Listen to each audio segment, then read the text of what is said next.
Welcome back now to our first conversation. A report jointly released by the Small and Medium Enterprises Development Agency of Nigeria and the National Bureau of Statistics showed that MSMEs in Nigeria contributed 46.31% to the country's gross domestic product and accounted for 96.7% of businesses, making building financial services for MSMEs in Nigeria even more important. Well, joining us to have this conversation, we have Nkiru Amadi-Emina, co-founder, CEO, Pivo Technology, join us right here on Business Morning. Great to have you. Thank you. Thank you for having me. Yeah, so looking at this report, it's 46% contribution by MSMEs in Nigeria. How do you see this contribution? Does it meet your expectation? Yeah, it definitely does. I think it's really accurate. I mean, in Nigeria, there are about over 40 million MSMEs currently in Nigeria, and that number, I believe, is rising on a weekly, monthly basis. And we all know that in any economy, MSMEs are key drivers of every economy, right? From your small restaurant owner to your truck owner to your wholesale distributor of finished goods. So yeah, I think that number is super accurate. And what do you think can, get this number even higher? Get it to maybe 60% or something? I think one of the ways to get the number higher is to just, I guess, foster an environment that allows a lot of these SMEs to thrive, right? If that environment exists, you would definitely have more businesses spring up. Right. So I think being able to create an environment, economic environment that allows a lot of these businesses to thrive, that allows and contributes to the growth and success of these businesses would be a key driver to increase that number from a 46% to a 60% in a matter of years. Right, and looking at policies now, what would you like to see, that could be a great enabler in supporting MSMEs expand, scale and actually grow their businesses? Gosh, there are so many things that one would say they'd like to see. I think from a policy perspective, there are a number of things that, government can do, whether it's from offering tax incentives, whether it's from ensuring a lot of these SMEs have access to cheap or affordable working capital to help provide some stability and ease in their cash flow burdens. I think another thing that could be super key in terms of policy is creating some sort of knowledge bank that allows a ton of resources to be available to these SMEs to help them build their capabilities, right? I think also from a policy perspective, is just being able to ensure that, there's a safe and secure operating environment for these businesses, whether in terms of security, whether in terms of, an increased level of trust and transparency, right? I also do think that, public-private partnerships can play a crucial role in building these policies and driving the implementation of the same. Interestingly enough, some of these policies do exist, whether it's in access to affordable capital or even tax incentives, right?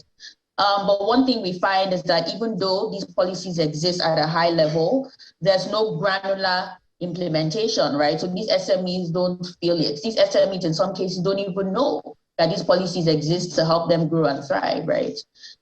So yeah, these are just some of the policies, I think. Tax incentives, access to affordable capital, access to a wide knowledge bank or knowledge resource, a safe operating or economic environment, and then also just leveraging public-private partnerships to drive the implementation of these policies. Quite interesting. And, fintech companies are springing up, a lot in Nigeria. How are they helping, MSMEs grow? I think the beautiful thing about financial technology companies is the fact that we are able to meet these SMEs where they are, right? We're not burdened by, the same sort of issues that a lot of these legacy or incumbent financial institutions have. For fintechs, we are sort of like geared towards understanding what their problems are and ensuring that we're building financial services that meet and solve these problems and that are more importantly accessible to these SMEs, right? Financial services that they typically would not be able to access on their own. So I think fintechs are playing a key role in bringing the financial services closer to these SMEs. But do you think the legacy financial service providers, are beginning to understand the unique financial needs, and business models of the MSMEs in Nigeria? So I think legacy financial institutions are starting to understand that. But one of the things that we're seeing increasingly is a push for partnerships, right?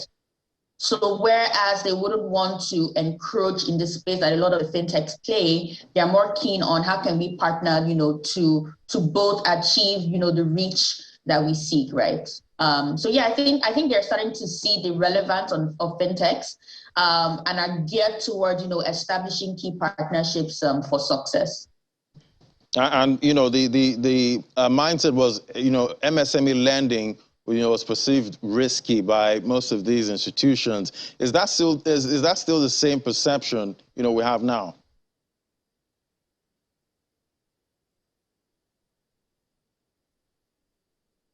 Hello, Nkiru, can you hear me? Yeah, I can hear you. Can you hear me? Yeah, did you hear my question? Yes, I did. Yes, okay. I did. Okay, you can carry on. Yeah, SME lending is still seen as risky for a number of reasons. First of all, there are not enough data points available that can allow you to adequately assess the creditworthiness of like a small business, right? Assuming you have a mom and pop shop that's like right down the street that needs to access capital to grow his or her inventory. There are just not enough data points to assess whether if I give this capital to this mom and pop shop, number one, they would use it to grow their inventory and they'd be able to return it, right, without the risk of, defaulting or delayed repayments, right?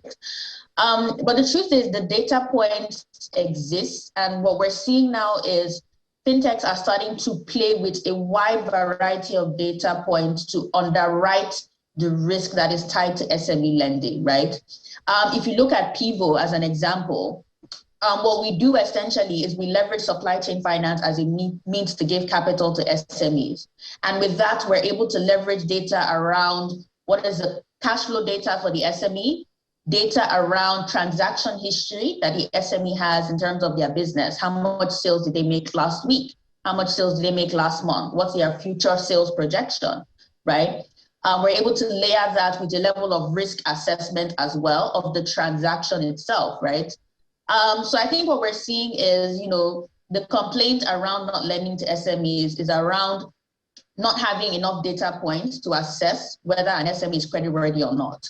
But a lot of fintechs are now starting to look for alternative data sources to make decisions or to make their lending decisions, essentially.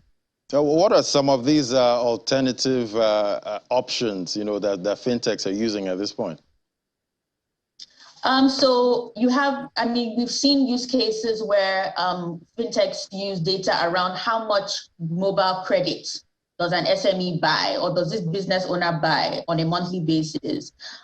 They use data around like semantic data, right? Tied to their relationships, business relationship, personal relationships as well.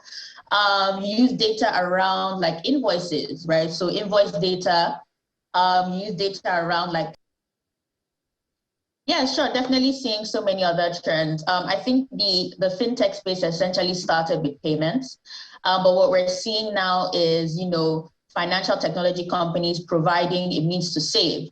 It means to make high returns on your savings, right? Financial technology companies providing financial literacy, right? So how do you help businesses be more financially literate? You have financial technology companies providing digital lending as a tool. You have them providing investment opportunities, right? So there are so many different areas that financial technology companies are now beginning to explore. Right, and what about the issue of regulation? We know those conversations are still, ongoing when it comes to, most of these fintechs. How's that looking at this point? I think the conversation around regulation still boils down to partnerships. Because as you can imagine, acquiring any sort of regulation is quite time consuming and costly as well. So typically what you find is you have a financial technology company layering their product on like a commercial bank that already has the licenses, right? So yeah, that's how we see, regulation and approaching the same. However, the thing about regulation is that it can also be super erratic. So the idea is, how do you continue to, first of all, remain at the pulse of regulators so that you understand what they are looking for and you can better position your business to always be on the right side of that regulatory spectrum. Right, and the first half of this year has been quite tough, globally, and funding, is still coming into most of these fintechs. We see Nigeria. We see that Nigeria still got a huge chunk of funding, coming into the fintech space. How do you see that funding going into the second half? Considering how tough the first half was. Mm-hmm. To be honest, I think we might see not necessarily a slowdown in terms of funding, but what we would likely see is a longer process in terms of due diligence from an investor perspective before like capital is released.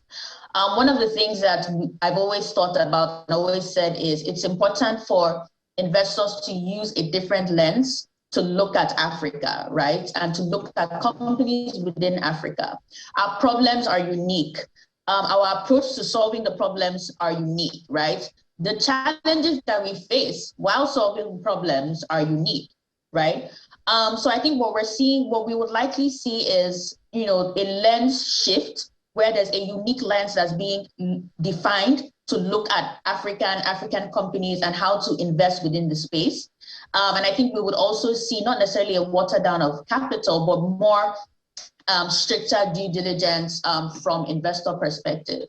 I also think that what we would also see is, I guess, an increase in local and I guess African-focused, African-centric investors. I think we're going to see that increase as well. Quite interesting. And, looking at the climate right now, what are the sure ways, MSMEs can grow their businesses at this time with global headwinds like rising inflation, central bankers tightening, lending rates at this point? So that's an interesting question.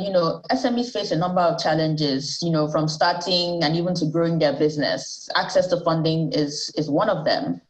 I think one of the things that, would help solve that issue is, allowing a lot of these fintechs or bringing these lending solutions closer to the SMEs, right? I think now it's widely available. You have more digital lenders springing up with the idea of you want to be able to provide these SMEs working capital. You want to be able to close that gap. So I think one of the things around solving the problems is just making sure that SMEs are more aware of the financial services that are available for them to access. I think in addition to that, being able to position your business for success, right? So whether it's moving away from cash in, cash out model to building in expense management, the basics of accounting in your business to make sure that you're not running like a loss-making venture. So yeah, I think those are like two primary ways. Number one, these financial services are available. They've been made even more available by financial technology companies. So having SMEs understand that they are there and bringing them closer to them, right?